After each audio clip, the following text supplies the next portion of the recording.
శ్రీ విఘ్ననాశక స్తోత్రం వినిపిస్తున్నవారు బాలసుబ్రహ్మణ్యం కలవలపల్లి.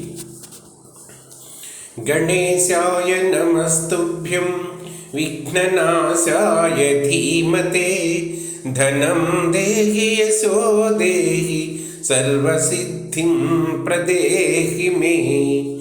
గజవక్త్రాయ వీరాయ శూర్పకర్ణాయ భాస్వతే విఘ్నం నాశయ మే దేవ స్థిరాం లక్ష్మీం ప్రయచ్చ మే.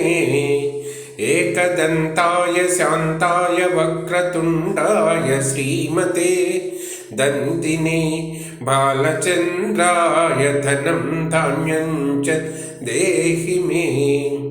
మహాకాయాయ దీర్ఘాయ సూర్యకోటిప్రభాయ చ విఘ్నం సంహర మే దేవ సర్వకార్యేషు సర్వదా.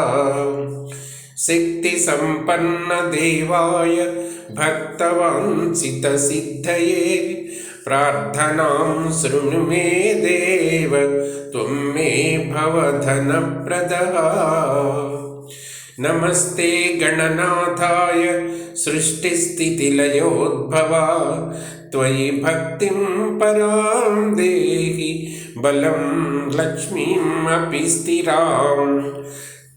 గణేశాయ నమస్తుభ్యం వక్రతుండాయ వాగ్మినే సర్వవిఘ్నహర శ్రేష్ఠాం సంపత్తిం చాసు యచ్చ మే.